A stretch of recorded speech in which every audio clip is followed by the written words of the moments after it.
नमस्कार। प्रस्तुत है चित्रलेखा उपन्यास का 15वां परिच्छेद। यशोधरा ने अपना कथन पूरा किया। उसने अपने चलने का प्रबंध कर लिया। दूसरे दिन सब लोगों ने काशी को प्रस्थान किया। उस समय संध्या हो गई थी। ग्रीष्म ऋतु की रात सुहावनी होती है, पर बीजगुप्त के लिए वह रात सुहावनी न थी। चतुर्दशी का चांद पूरब दिशा के क्षितिज पर जल रहा था और बीजगुप्त के हृदय में एक ज्वाला जल रही थी। दास और दासियों के झुंड मशाल हाथों में लिए हुए साथ थे। मशाल के उन शोलों में बीजगुप्त ने अपने हृदय में जलते हुए शोलों का प्रतिबिंब देखा। वह मौन था। बीजगुप्त के रथ पर बीजगुप्त था और श्वेतांक भी। मृत्युंजय के साथ यशोधरा थी। आधी रात बीत चुकी थी। चांदनी छिटक रही थी। मार्ग के समीपवर्ती उद्यानों से बेला और चमेली की भीनी भीनी सुगंध चारों ओर फैल रही थी। श्वेतांक ने निस्तब्धता भंग करते हुए कहा, क्या रात को विश्राम करना उचित ना होगा? बीजगुप्त उस समय कुछ सोच रहा था। क्या सोच रहा था वह स्वयं ही ना जानता था। एक के बाद एक अनेक विचार उसके मस्तिष्क में उठते थे और लोप हो जाते थे। उस मानसिक अवस्था में उसे समय का कुछ भी ज्ञान ना हो सका। उसी समय मृत्युंजय का रथ उसके रथ के निकट आ गया। यशोधरा ने कहा, आर्य बीजगुप्त, क्या विश्राम करना उचित होगा? बीजगुप्त चौंक उठा। उसने आकाश की ओर देखा। चंद्रमा आकाश के पूर्वी भाग को छोड़कर पश्चिमी भाग की ओर बढ़ गया था। उसने श्वेतांक से कहा, श्वेतांक, रथ रोक दो और देखो किसी समीपवर्ती वाटिका में ठहरने का कोई प्रबंध हो सकता है। रथ रुक गया और बीजगुप्त के रथ रोकने के साथ ही अन्य रथ भी रुक गए। श्वेतांक रथ से उतरकर वाटिका की तलाश में चला गया। बीजगुप्त ने मृत्युंजय से कहा, आर्यश्रेष्ठ, क्षमा कीजिएगा, मुझे समय का कुछ भी अनुमान न था। आपको कष्ट हुआ होगा, पर अर्धरात्रि बीत चुकी है। यदि उचित समझे तो हम लोग आगे बढ़ते चलें। प्रातःकाल सूर्योदय के समय तक किसी ग्राम में पहुंचकर वहां दिन भर विश्राम करें, क्योंकि यहाँ दोपहर की गर्मी से बचने का संभवतः प्रबंध ना हो सकेगा और इस धूप में प्रातःकाल फिर चलना उचित ना होगा। मृत्युंजय ने कुछ सोचकर कहा, ठीक कहते हो आर्य बीजगुप्त, आगे बढ़ चलना ही उचित होगा। थोड़ी देर बाद श्वेतांक लौट आया। उसने कहा, यहाँ एक बहुत सुंदर वाटिका है। उसमें एक विशाल भवन भी है। यह वाटिका सामंत की भूमि है। ठहरने का बड़ा सुंदर प्रबंध है। सामंत की वाटिका है? मृत्युंजय कह उठे। तो फिर यहाँ के प्रबंध में कोई त्रुटि ना होगी। आर्य बीजगुप्त, मैं इस वाटिका में ठहर चुका हूँ। सामंत का एक सुंदर प्रसाद भी है यहाँ। रथ वाटिका में मोड़ दिए गए। माली ने सामंतों का स्वागत किया। उद्यानों में अतिथियों के पलंग लगा दिए गए। सब लोग थके थे ही, सो गए, पर बीजगुप्त को नींद न आई। बीजगुप्त कहाँ जा रहा था, क्यों जा रहा था, इन प्रश्नों ने उसके मस्तिष्क को चक्कर में डाल रखा था। वह काशी जा रहा था शांति पाने के लिए, अपनी मानसिक पीड़ा को दूर करने के लिए, अपने कर्तव्य से च्युत न होने के लिए। वह पाटलिपुत्र छोड़ आया था, यशोधरा से दूर रहने के लिए, चित्रलेखा से दूर हटने के लिए, पर यशोधरा से वह दूर ना हट सका। यशोधरा उसके और निकट आ गई। शायद उससे भी निकट एक होते हुए भी नहीं आवे। असंभव, बीजगुप्त किंचित जोर से कह उठा। बीजगुप्त यशोधरा से प्रेम ना कर सका। उसकी दृष्टि के आगे से यशोधरा हट गई। चित्रलेखा आई। चित्रलेखा कौन थी? उसके जीवन से चित्रलेखा का क्या संबंध था? चित्रलेखा उसकी प्रेमिका थी, पत्नी थी। वह चित्रलेखा से प्रेम करता था। चित्रलेखा उससे प्रेम करती थी। क्या वह अब भी प्रेम करती थी? शायद हाँ, शायद ना। हाँ, इसलिए कि उसने बीजगुप्त को छोड़ा था उसी के हित के लिए। हाँ, इसलिए कि उसने कुमारगिरी के सामने स्वीकृत किया था। नहीं, इसलिए कि वह बिना उसकी इच्छा के उसके जीवन को भार बनाते हुए चली गई। यही सोचते सोचते बीजगुप्त को कलरव गान सुनाई दिया। पूर्व दिशा में प्रकाश की प्रथम रश्मि अपना स्वर्णांचल फैलाए हुए प्रातःकालीन पवन से अटखेलियाँ कर रही थी और तारे पीले पड़कर एक के बाद एक अपना अस्तित्व मिटाते चले जा रहे थे। उसने देखा कि उससे थोड़ी दूर पर यशोधरा खड़ी हुई बेले की अधखिली कली पर के हिमजल के साथ खेल रही है। बीजगुप्त उठ खड़ा हुआ। नित्य कर्म से निवृत्त होकर वह वाटिका में सुगंधित तथा शीतल समीर से अपने तप्त हृदय को शांत करने आया। यशोधरा के हाथ में फूल थे। उसने बीजगुप्त को बुलाया। अरे बीजगुप्त, देखो प्रकृति के इस सुंदर रूप को तो देखो।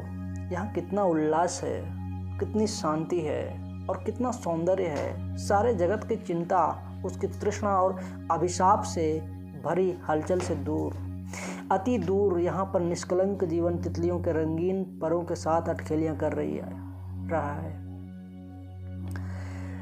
बीजगुप्त पास आ गया। वह यशोधरा के पाशरों में खड़ा हो गया। उसने एक बार अपने चारों ओर देखा। देवी यशोधरा, मुझे प्रकृति में कोई सुंदरता नहीं दिखलाई देती। प्रकृति में आपको सुंदरता नहीं दिखलाई देती? यशोधरा ने आश्चर्यचकित नेत्रों से बीजगुप्त को देखा। आर्य बीजगुप्त, क्या आप सत्य कह रहे हैं या हंसी कर रहे हैं? हंसी नहीं कर रहा हूँ देवी, मैं सत्य कह रहा हूँ। तुम कह रही हो कि प्रकृति सुंदर है, मुझे प्रकृति कुरूप दिखलाई देती है। यशोधरा बीजगुप्त की बात मानने को तैयार ना थी। आर्य बीजगुप्त, देखो यह दुर्वादल कितना कोमल है, कितना सुंदर है। मेरी तो इच्छा होती है कि मैं यहीं इस दुर्वादल पर रहूं, यहीं बैठूं और इसी पर विश्राम करूं। बीजगुप्त मुस्कुराया।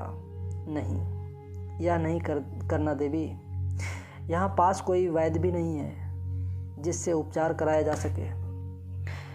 तुम कहती हो दुर्वादल कोमल है, सुंदर है, केवल इसलिए कि तुमने खुले में जीवन नहीं व्यतीत किया। इस दुर्वादल में कितने कीड़े मकोड़े हैं, इस पर भी कभी ध्यान दिया है? और दुर्वादल में नमी है। यदि इस पर तुम अधिक देर तक विश्राम करो तो निश्चय ही तुम्हें शीत हो जाएगा। देवी, प्रकृति असुविधाजनक है, अपूर्ण है। यशोधरा ने नई बात सुनी, पर बात बड़े आकर्षक ढंग से कही गई थी। तर्क सुंदर थे। यशोधरा के लिए वे अकाट्य थे। वह कह उठी, प्रकृति अपूर्ण है? हाँ, प्रकृति अपूर्ण है। प्रकृति के अपूर्ण होने के कारण ही मनुष्य ने कृत्रिमता की शरण ली है। दुर्वादल कोमल है, सुंदर है, पर उसमें नमी है, उसमें कीड़े मकोड़े मिलेंगे। इसलिए मनुष्य ने मखमल के गद्दे बनवाए हैं जिनमें ना नमी है और ना कीड़े मकोड़े हैं, साथ ही जो दुर्वादल से कहीं अधिक कोमल है। जाड़े के दिनों में प्रकृति के इन सुंदर स्थानों की कुरूपता देखो, जहाँ कोहरा छाया रहता है, जब इतनी शीतल वायु चलती है कि शरीर कांपने लगता है। गर्मी के दिनों में दोपहर के समय इतनी कड़ी लू चलती है कि शरीर झुलस जाता है। प्रकृति के इन असुविधाओं से बचने के लिए ही तो मनुष्य ने भवनों का निर्माण किया है। उन भवनों में मनुष्य उत्तरी हवा को रोककर जाड़ों में अंगीठी से इतना ताप उत्पन्न कर सकता है कि उसे जाड़ा ना लगे। उन भवनों में जवासे तथा खस की टट्टियों को लगाकर मनुष्य गर्मी में इतनी शीतलता उत्पन्न कर सकता है कि उसे मधुमास का सा सुख मिले। प्रकृति मनुष्य की सुविधा नहीं देखती, इसलिए वह अपूर्ण है। ये पुष्प कितने कोमल हैं, इनमें कितनी मादक सुगंध है। यह कलरव गायन कितना मधुर है, कितना मन को लुब्ध करने वाला संगीत है। कोयल के स्वर में कितनी मिठास है और करुणा है। ये पुष्प कोमल हैं, ठीक है, पर इनमें कांटे भी तो हैं। न जाने कितने छोटे छोटे भूनगे इन फूलों के अंदर घुसे हुए हैं। रही इनकी कोमलता तथा इनकी सुगंध एक क्षणिक है, फिर इनकी सुगंध किस काम की? एकांत में अपना सौरभ व्यर्थ गंवा देते हैं। और इस कलरव गायन में माधुर्य हो सकता है केवल स्वरों का। यह कलरव गायन इसमें संयत भाषा न होने के कारण उस भावहीन संगीत की भांति है जिसमें स्वरों का उतार चढ़ाव नहीं है। इस संगीत में सप्त स्वर एक साथ गूंज उठते हैं। इस कलरव गायन से कहीं अच्छा मानव कंठ का संगीत होता है। और कोयल में केवल पंचम है, जिसको अधिक देर तक सुनने से चित्त ऊब उठता है। कोयल क्या कहती है यह कोई नहीं जानता, शायद वह कुछ भी नहीं कहती। यशोधरा चकित हो गई। उसके भवन में एक उद्यान था जहाँ उसने प्रकृति को देखा था।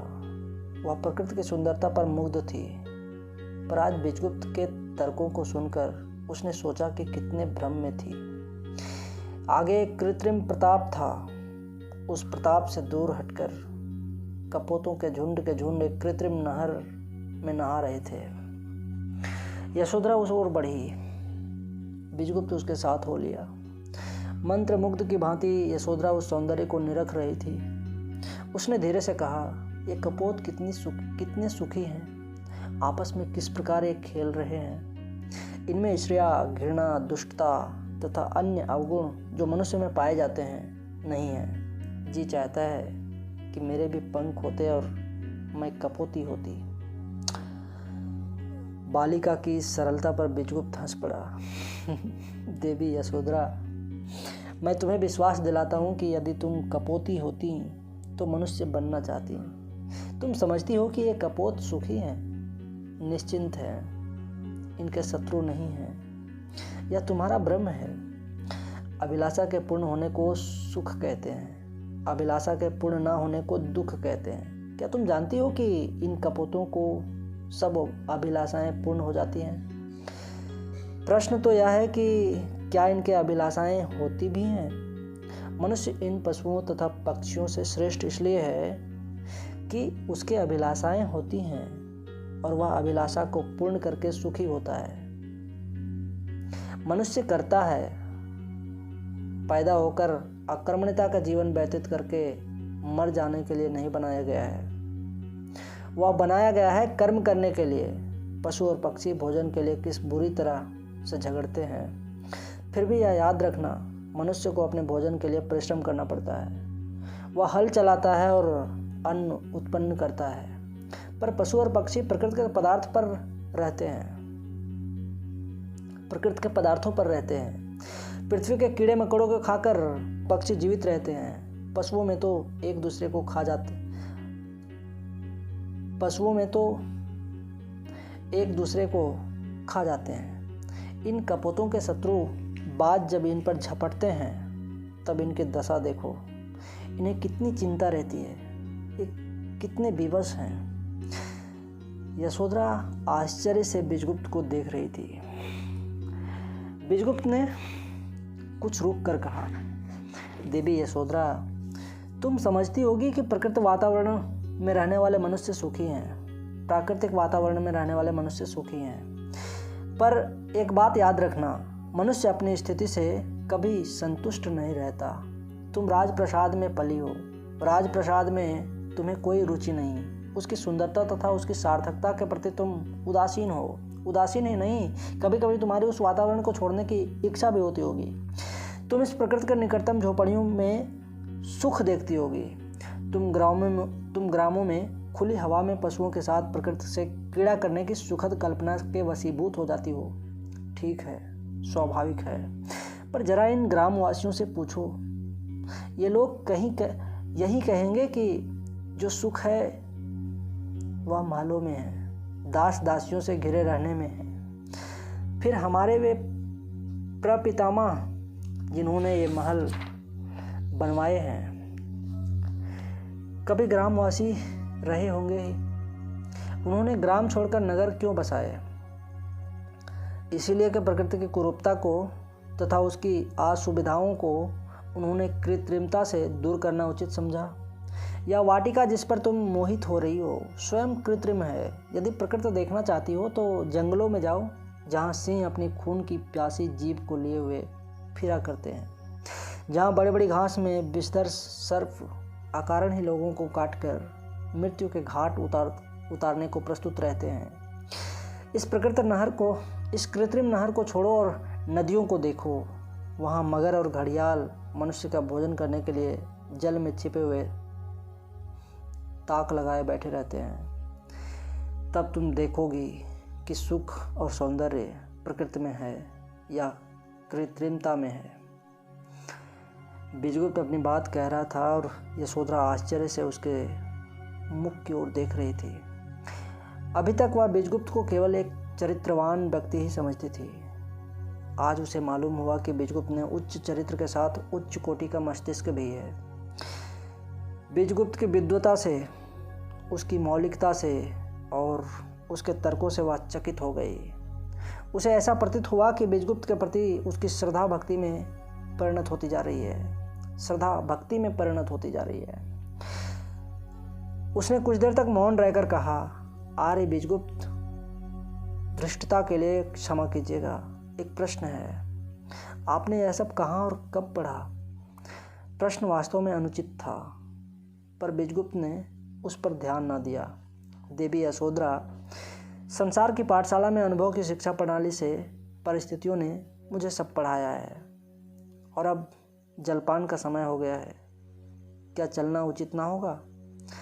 इतना कहकर बीजगुप्त भवन की ओर मुड़ा। यशोधरा भी मुड़ी और बीजगुप्त के साथ वह लौटी। बीजगुप्त प्रसन्न न था, वह उसके मुख से स्पष्ट था। यशोधरा ने पूछा, आर्य बीजगुप्त, आज अन्य मनस्क क्यों हैं?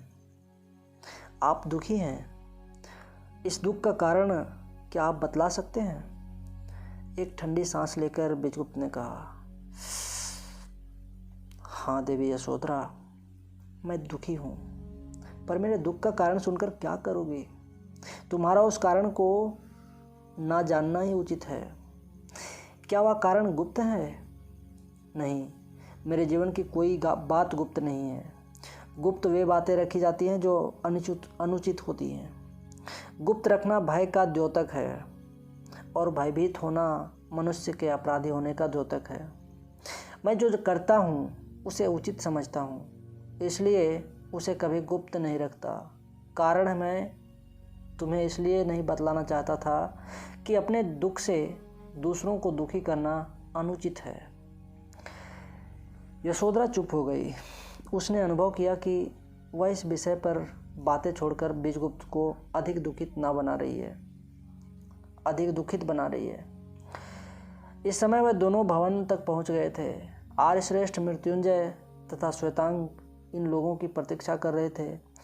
जलपान का प्रबंध हो गया था। यशोधरा दौड़कर मृत्युंजय के गले से लिपट गई। पिताजी, आज आर्य बीजगुप्त ने मुझे ऐसी बातें बतलाई जिनसे मेरी आंखें खुल गई। मेरी पुरानी धारणाओं को इन्होंने बिल्कुल निर्मूल साबित कर दिया। आर्य बीजगुप्त बहुत बड़े विद्वान हैं, यह मुझे आज मालूम हुआ। उस समय यशोधरा बीजगुप्त की ओर देख रही थी। यशोधरा ने श्वेतांग की ओर दृष्टि डाली। श्वेतांग का मुख पीला था। ऐसा मालूम होता था कि श्वेतांग पीड़ित है। यशोधरा ने श्वेतांग का हाथ पकड़कर कहा, आर्य श्वेतांग, क्या तुम आश्वस्त हो? इतना कहकर यशोधरा श्वेतांग की नाड़ी की परीक्षा करने लगी।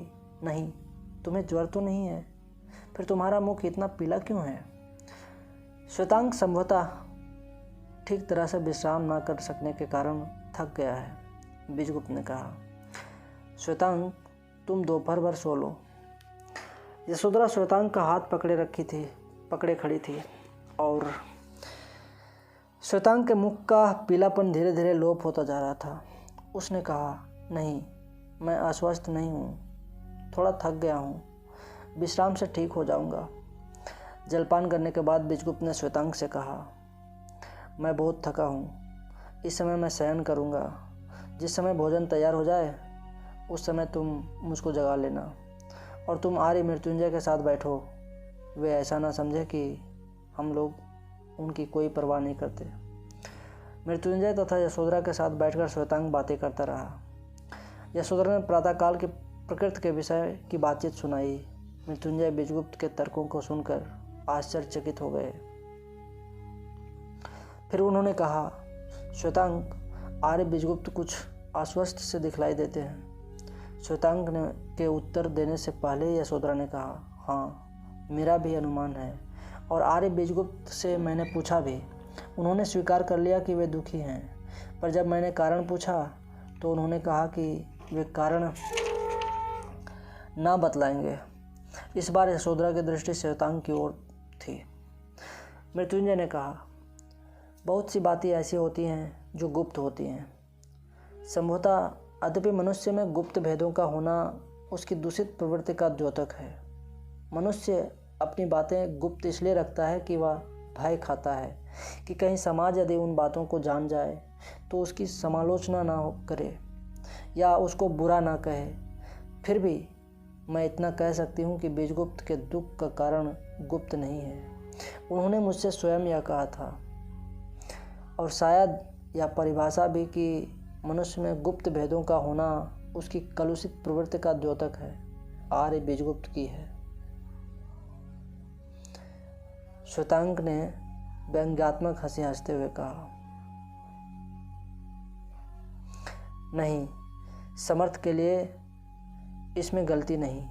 जो व्यक्ति समाज को ठुकरा कर जीवित रह सकता है उसके लिए सिद्धांत सर्वथा उचित है, पर संसार समर्थ नहीं है। मुझे ही ले लो, मैं आर्य बीजगुप्त का सेवक हूँ। उनकी आज्ञा ही मेरी इच्छा है, मेरा कर्तव्य है। मुझ में भी व्यक्तित्व है, पर वह व्यक्तित्व किस काम का। मैं पराधीन हूँ। कभी विरोध की स्वाभाविक आग मेरे उर को प्रज्वलित कर देती है। उस समय उस विरोध की आग को प्रकट करके कलह उत्पन्न कर लेना उचित होगा या उस आग को दबाकर कर्तव्यरत हो जाना उचित होगा। इसका उत्तर स्पष्ट है।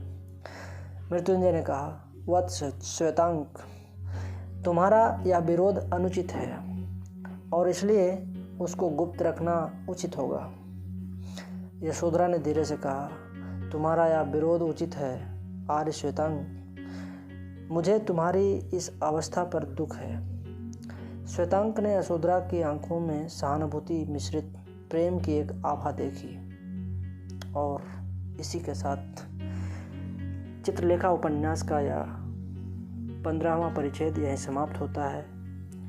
मिलूंगा फिर अगले परिच्छेद 16वां परिच्छेद को लेकर।